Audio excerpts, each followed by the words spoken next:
Yo, what's up?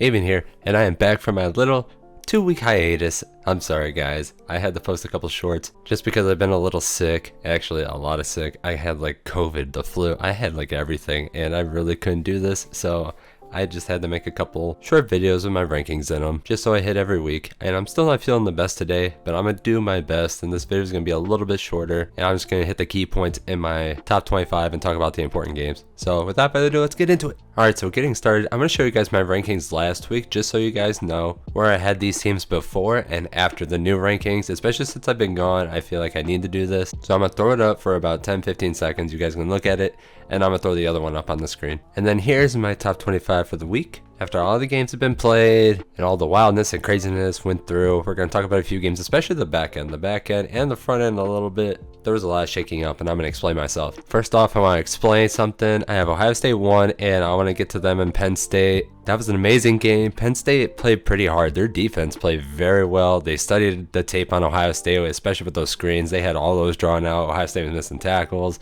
CJ Stroud, he wasn't even paying attention to the clock half the time, and he kept making little errors, and I feel like Ryan Day has to be harder on that guy.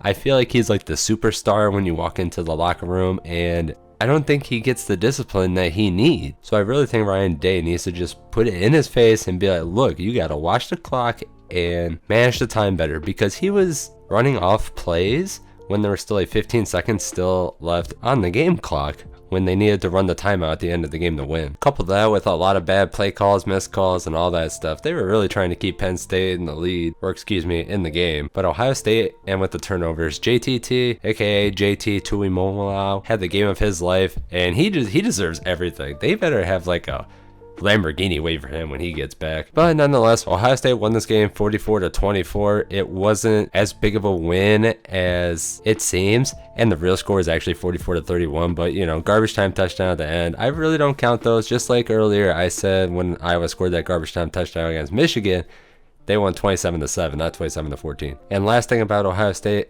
their defense got exposed. I knew their defense wasn't as good as what people were saying. Their secondary still isn't that good, and they weren't able to stop the run the entire game.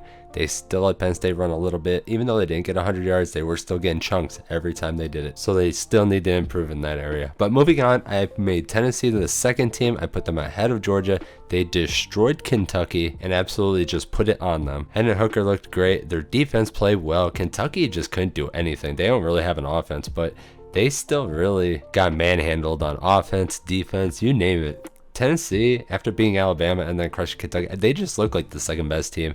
And then third, I have Georgia. Georgia just doesn't look like the second best team in the country or the first best team in the country, especially just letting Florida back in the game like they did after being up like 28-3. They let them get back to 28-20 or something like that, and then finally started to pull away for the second time. And just let me say something, Stetson Bennett sucks, and until they put somebody else in, I think Georgia is going to lose to Alabama, and I don't think it's really going to be that close in the SEC championship game. I just really don't. Granted, that's if Georgia even gets there. They have to play Tennessee next week, but it is at home, and I do think Georgia is probably going to win that game just because it's at home. I know Tennessee's really good, but beating Georgia in Athens and their defense, it's going to be really hard. But I think Tennessee legit is better than Georgia. So if it's a neutral site game, I might pick Tennessee to upset them. And then after those two, I have Michigan sitting at 4. They finally beat Michigan State. Wow, Michigan State sucks this year.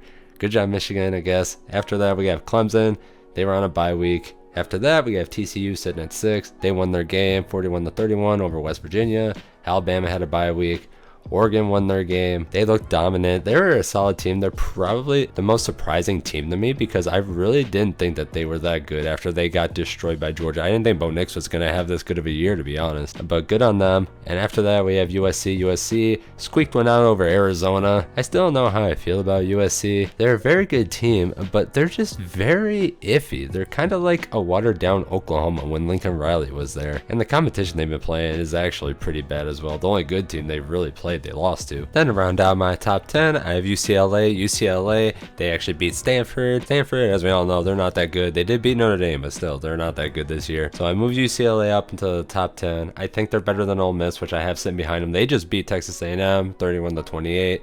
That game was a thriller. They're actually starting the freshman Wiegman in that game. Texas A&M is, and he threw for 4 touchdowns.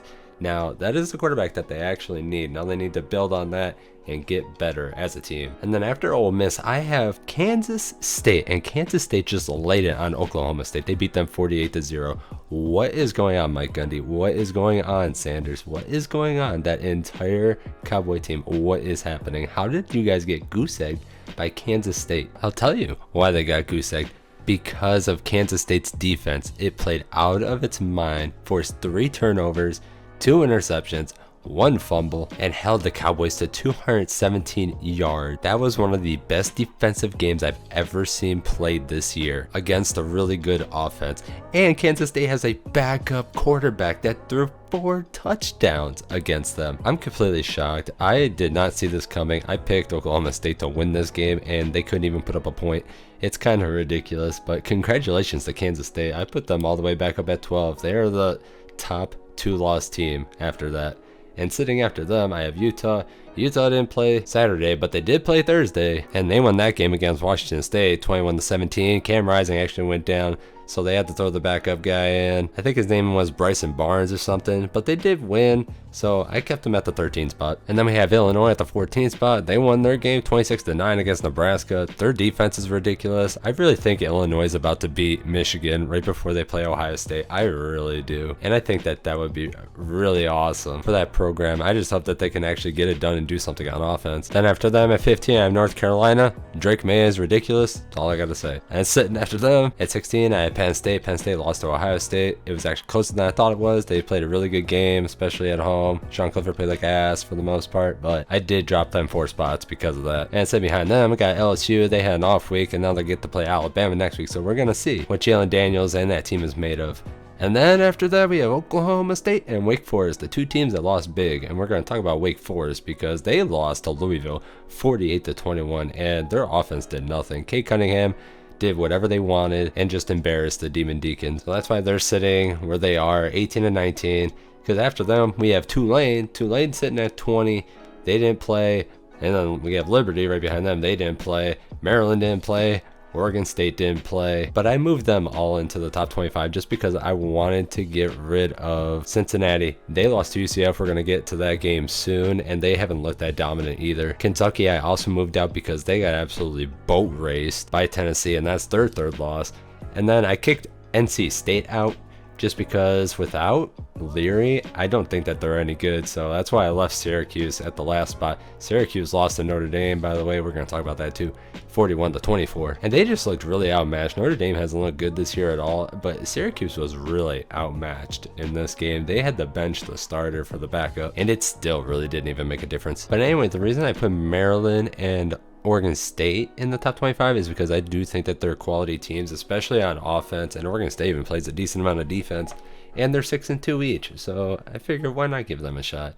And then UCF, you know, they beat Cincinnati 25-21. I think they do deserve it, even though they lost to East Carolina pretty bad last week, which is kind of embarrassing. But it did beat a ranked Cincinnati team this week, so I'm going to give them the ranking. They're sitting at 24, and that's my top 25, guys. Let me know what you think in the comments below. Who did I miss? What would you guys do? Who would you put where and why? I am very curious, but we're going to react to the college football playoffs first ranking Tuesday when it comes out, so watch out for that video Tuesday night.